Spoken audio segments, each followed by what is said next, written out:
बच्चों, कैसे हो आप सब। आज अपन कर रहे हैं एक्सरसाइज 12। तो 12 के शुरुआत से ही कुछ अपन पहले डिस्क्रिप्शन पढ़ेंगे इसके बारे में जो आपके में दिया हुआ है। उसके बाद कुछ डेफिनेशंस हैं। देखिए डिस्क्रिप्शन में आपके में इसमें कुछ चीजें दी हुई हैं जो जरूरी है आपको पढ़ना। देखिए व्रत एवं उसके भाग मैं आपके लिए व्रत बना देता हूँ। ठीक है, जैसे कोई भी तल है, मान के चलो ये कागज है अपने पास, इस कागज को मैं एक तल मानता हूँ और इस कागज को व्रत कितने हिस्सों में बांटता है, सबसे बड़ी बात ये है। तो देखिए क्या होने वाला है। ठीक है, ये कोई तल है, उसमें ये कोई व्रत बना हुआ है।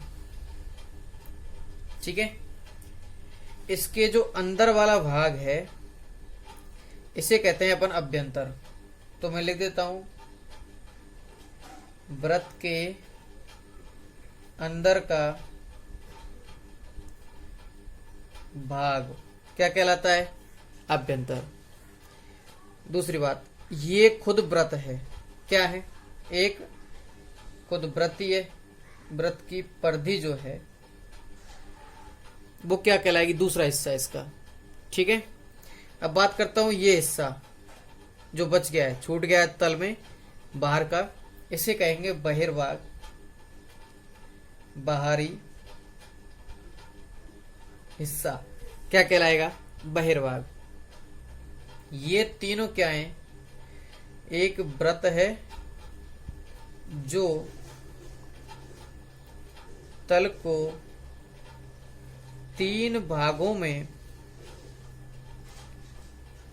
बांटता है।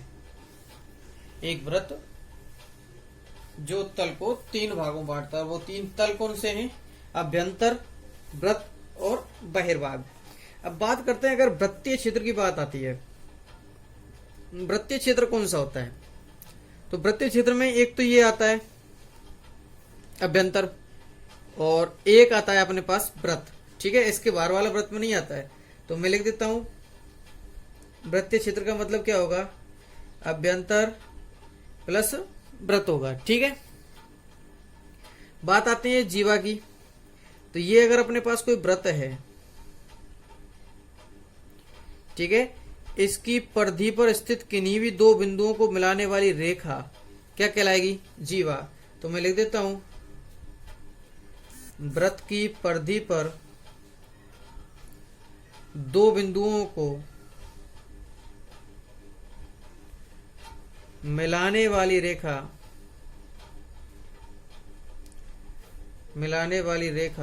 क्या कहलाती है, जीवा। क्या कहलाती है, जीवा कहलाती है। ठीक है, अच्छा, इस जीवा से देखिए 2 हिस्से बनते हैं। एक ये हिस्सा बनता है, ये वाली साइड, और एक ये हिस्सा बनता है, ये वाली साइड। इस हिस्से को कहते हैं अपन दीर्घ चाप और इस हिस्से को कहेंगे अपन लघु चाप। जो छोटा है वो लघु है और जो बड़ा है वो दीर्घ है। अच्छा, ठीक है, अगर ये दोनों देख जैसे मान के चलो बराबर होते, अब बराबर के लिए मैं कहूंगा कि भाई ये जीवा इस जगह से जाने वाली है।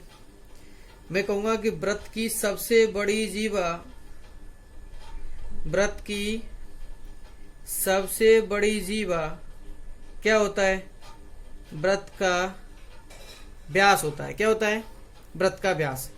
तो ये व्रत की सबसे बड़ी जीवा क्या हो गई, व्रत का व्यास। अच्छा, अगर ये व्रत का व्यास हो गई, ठीक है, तो इसके दोनों सिरे वो यहां तक जहां पर टच कर रहे हैं, इसको 2 बराबर भागों में बांट रहे हैं, तो इनको कहेंगे अपन अर्धव्रत। ठीक है, अभी लघु चाप और दीर्घ चाप नहीं है, अर्धव्रत है। ठीक है, त्रिज्या, व्यास की आधी, व्यास की आधी मतलब यहां से यहां तक, या मैं कह सकता हूं केंद्र से परिधि की दूरी क्या कहलाती है, त्रिज्या कहलाती है। क्या कहलाती है, त्रिज्या कहलाती है। ठीक है, अच्छा, ये तो आपकी कुछ डेफिनेशंस हैं जो शायद कंप्लीट हो गई हैं। अब मैं बात करता हूं एक्सरसाइज 12.1 की। ठीक है, तो देखिए 12.1 में कि खाली स्थान भरिए। वृत्त का केंद्र वृत्त के बहिर्भाग में स्थित होता है, अभ्यंतर में होता है। वृत्त का केंद्र अंदर होता है, बाहर होता है? अंदर होता है, तो अभ्यंतर हो जाएगा। एक बिंदु जिसकी वृत्त के केंद्र से दूरी त्रिज्या से अधिक है वह वृत्त के कहाँ स्थित होता है? तो देखिए मैं मान के चलो अपने पास जैसे ये डायग्राम था, इस डायग्राम में देखिए अगर ये वृत्त का केंद्र है, ठीक है, और ये त्रिज्या है, त्रिज्या से भी ज्यादा दूरी हो तो वो कहाँ जाएगा? बाहर जाएगा। तो मैं इसका आंसर लिख सकता हूं, क्या हो जाएगा? बहिर्भाग। क्या हो जाएगा? बहिर्भाग। ठीक है। अच्छा, वृत्त की सबसे बड़ी जीवा वृत्त का क्या होती है? व्यास होती है। क्या होती है? व्यास। ठीक है। उसके बाद एक चाप खाली जगह होता है जब इसके सिरे एक व्यास के सिरे हो, अर्धवृत्त होता है। क्या होता है? अर्धवृत्त। ठीक है। अगर एक चाप इसके सिरे व्यास के सिरे हो तो व्यास के सिरे तक जाने वाली वो क्या आ जाएगी? अर्धवृत्त हो जाएगी। एक वृत्त जिस तल पर स्थित होता है उसे कितने भागों में विभाजित करता है? 3 भागों में विभाजित करता है। ठीक है, अभ्यंतर, बहिर्भाग और वृत्त। ठीक है। तो अपने पास अब क्वेश्चन नंबर दूसरे का पहला है कि केंद्र को वृत्त पर स्थित किसी बिंदु को मिलाने वाला रेखाखंड वृत्त की त्रिज्या होती है। तो देखिए केंद्र को, ये केंद्र रहा, ठीक है, को वृत्त पर स्थित, ठीक है, किसी बिंदु को मिलाने वाला रेखाखंड वृत्त की त्रिज्या होती है सत्य। तो इसका तो क्या कारण देना, अपन लिख देंगे सत्य। ठीक है। उसके बाद एक वृत्त में समान लंबाई की चाप जीवाएं होती हैं। देखिए मैं लिख रहा हूं एक वृत्त में समान लंबाई की चाप, मान के चलो ये चाप काट दी गई समान लंबाई की, 4 चाप के आपस में जीवा कहलाएंगी? नहीं, तो लिख देंगे असत्य, क्योंकि वृत्त पर स्थित किन्हीं 2 बिंदुओं को मिलाने वाला रेखाखंड, 2 बिंदुओं को मिलाने वाला रेखाखंड क्या कहलाता है? जीवा कहलाता है। क्या कहलाता है? जीवा कहलाता है। ठीक है, तो ये आपका क्या हो गया? असत्य है। चलते हैं नेक्स्ट पार्ट पर। तो एक वृत्त को 3 बराबर चापों में बांट दिया जाए तो प्रत्येक भाग दीर्घ चाप होता है क्या? देखिए अपने पास एक वृत्त है, इसको 3 बराबर भागों में बांट रहा हूं, तो मान के चलो ये 3 बराबर भाग हैं। देखिए देखना कि क्या ये, मान के चलो ये दीर्घ चाप है, लघु चाप है? लघु चाप। मैंने इनको मिलाया तो ये दीर्घ चाप रही, लघु चाप, लघु चाप। तो ये क्या रही? लघु चाप। तो इसलिए मैं लिख दूंगा असत्य है, क्योंकि प्रत्येक भाग लघु चाप होगा। ठीक है, क्या होगा? लघु चाप। तो वृत्त की एक जीवा जिसकी लंबाई त्रिज्या से दोगुनी हो, वृत्त का व्यास है, तो देखना ये एक वृत्त की एक जीवा है जिसकी लंबाई त्रिज्या से दोगुनी है, तो इसका मतलब क्या होगा? ये आर है और ये भी आर हो गई, तो ये 2r हो गई।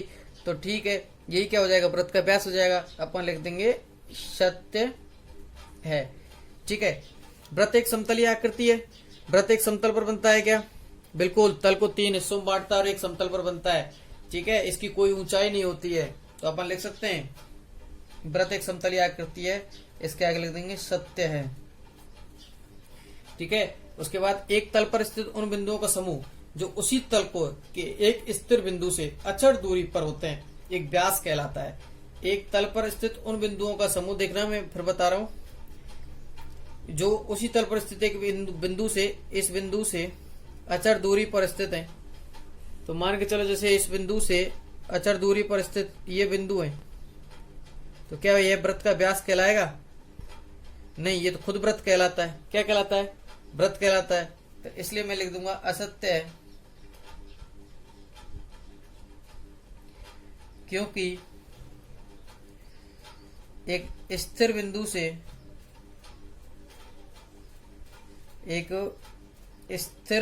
से अचर दूरी पर स्थित